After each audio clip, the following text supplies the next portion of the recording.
T Narasipura ತಾಲೂಕಿನ ಕೋಡಗಹಳ್ಳಿ ಗ್ರಾಮದಲ್ಲಿ ಸಂವಿಧಾನ ಜಾಗೃತಿ ಜಾಥಾ ಕಾರ್ಯಕ್ರಮ ಹಮ್ಮಿಕೊಳ್ಳಲಾಗಿತ್ತು. ಇನ್ನು ಗ್ರಾಮಕ್ಕೆ ಆಗಮಿಸಿದ ಸಂವಿಧಾನ ಜಾಗೃತಿ ಜಾಥಾ ರಥಕ್ಕೆ ಪುಷ್ಪಾರ್ಚನೆ ಸಲ್ಲಿಸಿ ಗ್ರಾಮ ಪಂಚಾಯತಿ ಸದಸ್ಯರು ಮತ್ತು ಗ್ರಾಮಸ್ಥರು ಸ್ವಾಗತ ಕೋರಿದರು. ಬಳಿಕ ಗ್ರಾಮದ ಪ್ರಮುಖ ರಸ್ತೆಗಳಲ್ಲಿ ಸಂವಿಧಾನ ಜಾಗೃತಿ ಜಾಥಾ ರಥ ಮೆರವಣಿಗೆ ನಡೆಸಲಾಯಿತು. ಒಳ್ಳೆಯ ಹಾಡನಾಡಿದ್ರು ಅವರು, ತುಂಬಾ ಬಹಳ ಖುಷಿ ಅನಿಸ್ತು ನನಗೆ.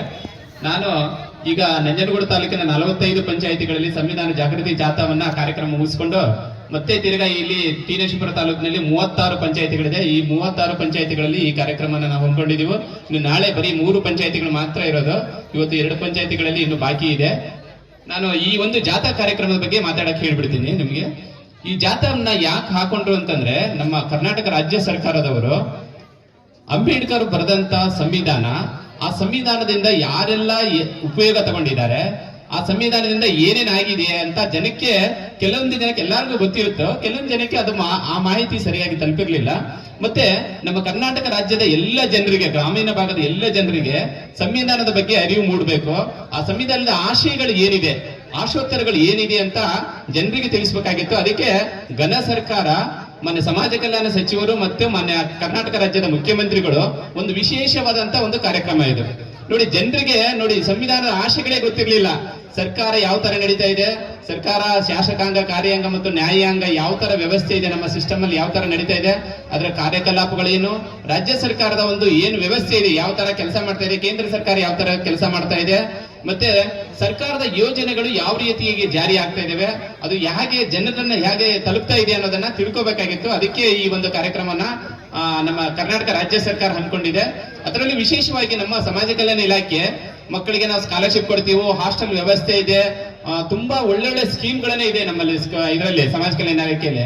ಬಟ್ ಇದೊಂದು ಒಂದು ವಿಶೇಷವಾದಂತ ಒಂದು ಕಾರ್ಯಕ್ರಮನ ಹಾಕೊಂಡು ಜನರಿಗೆ ಸಂವಿಧಾನದ ಆಶಯಗಳನ್ನ ತಿಳಿಸಬೇಕಾಗಿತ್ತು.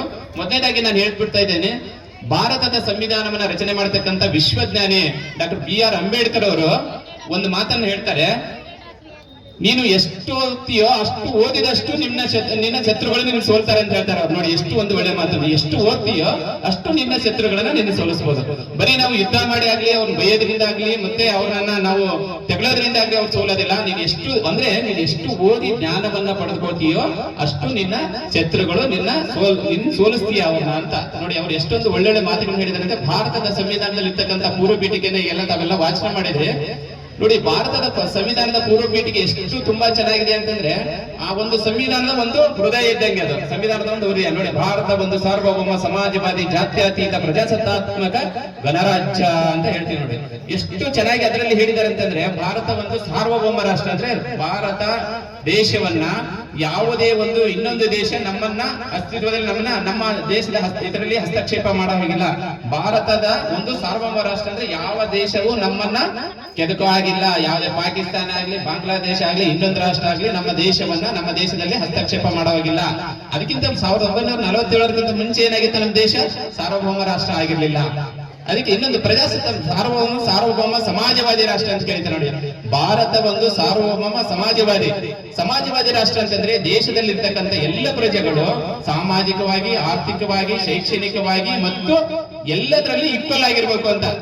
ಅಂದ್ರೆ ಎಲ್ಲರಿಗೂ ಸಮಬಾಳು, ಅಂದ್ರೆ ಎಲ್ಲರೂ ಆರ್ಥಿಕವಾಗಿ, ಸಾಮಾಜಿಕವಾಗಿ ಒಂದು ಈಕ್ವಲ್ ಆಗಿರುವಂತ ಸಮಾಜವಾದಿ ರಾಷ್ಟ್ರ. ಮತ್ತೆ ಜಾತ್ಯತೀತ ರಾಷ್ಟ್ರ ಅಂತ ಕರೀತೀವಿ. ಜಾತ್ಯತೀತ ರಾಷ್ಟ್ರ ಅಂದ್ರೆ ನಮ್ಮ ದೇಶದಲ್ಲಿ ಒಂದು 7 ಧರ್ಮ ಇದೆ. ಹಿಂದೂ, ಬೌದ್ಧ, ಜೈನ, ಕ್ರಿಶ್ಚಿಯನ್, ಆಮೇಲೆ ಜೊರಾಸ್ಟ್ರಿಯನ್ ಧರ್ಮ, ಬೌದ್ಧ ಧರ್ಮ, ಮತ್ತೆ ಹಿಂದೂ ಧರ್ಮ, ಕ್ರಿಶ್ಚಿಯನ್, ಮುಸ್ಲಿಂ ಧರ್ಮ, ಎಲ್ಲ ಧರ್ಮಗಳಿದ್ರು ಸಹ ನಾವೆಲ್ಲ ಒಂದೇ ಅಂತ ನಡ್ಕೊಳ್ತೀವಿ. ನೋಡಿ, ಅದು ಜಾತ್ಯತೀತ ರಾಷ್ಟ್ರ ಅಂದ್ರೆ ನಮ್ದೇ ಯಾವುದೇ ಒಂದು ಜಾತಿಗೆ ಅಥವಾ ಒಂದು ಧರ್ಮಕ್ಕೆ ನಾವು ಪ್ರಾಧಾನ್ಯತೆಯನ್ನು ಕೊಟ್ಟಿಲ್ಲ.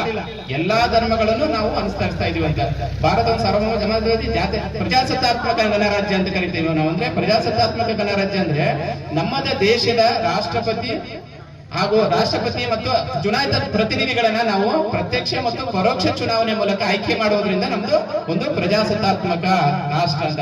ಮತ್ತೆ ಇನ್ನೊಂದು ಗಣರಾಜ್ಯ ಅಂತ ಇದೆ ನೋಡಿ. ನಮ್ಮ ದೇಶವನ್ನ ಯಾಕೆ ಗಣರಾಜ್ಯ ಅಂತ ಕರಿತೀವಿ ಅಂದ್ರೆ, ನಮ್ಮ ದೇಶದ ಮುಖ್ಯಸ್ಥರಾದಂತ ರಾಷ್ಟ್ರಪತಿಯವರನ್ನ ನಾವು ಪ್ರತ್ಯಕ್ಷ ಅಥವಾ ಪರೋಕ್ಷ ಚುನಾವಣೆಯ ಮೂಲಕ ಅವ್ರನ್ನ ಆಯ್ಕೆ ಮಾಡೋದ್ರಿಂದ ನಮ್ಮ ದೇಶವನ್ನ ಗಣರಾಜ್ಯ ಅಂತ ಕರಿತೀವಿ. ಗಣರಾಜ್ಯ ಅಂತಂದ್ರೆ ಇಂಗ್ಲೆಂಡ್ ದೇಶನ ನಾವು ಗಣರಾಜ್ಯ ಅಂತ ಕರೆಯಲ್ಲ. ಯಾಕೆಂದ್ರೆ ಅಲ್ಲಿ ಒಂದು ರಾಷ್ಟ್ರದ ಮುಖ್ಯಸ್ಥರನ್ನ ಏನಂತ ಕರಿತೀವಿ, ಅವರು ರಾಷ್ಟ್ರದ ಮುಖ್ಯಸ್ಥರು ರಾಜರಾಗಿರ್ತಾರೆ. ಅದಕ್ಕೋಸ್ಕರ ಅದನ್ನ ಗಣರಾಜ್ಯ ಅಂತ ನಾವು ಕರಿತೀವಿ. ನೋಡಿ, ನಮ್ಮ ದೇಶದಲ್ಲಿ ಇರುವಂತಹ ಸಿಸ್ಟಮ್ ಬೇರೆ ಯಾವ ದೇಶದಲ್ಲೂ ಇಲ್ಲ.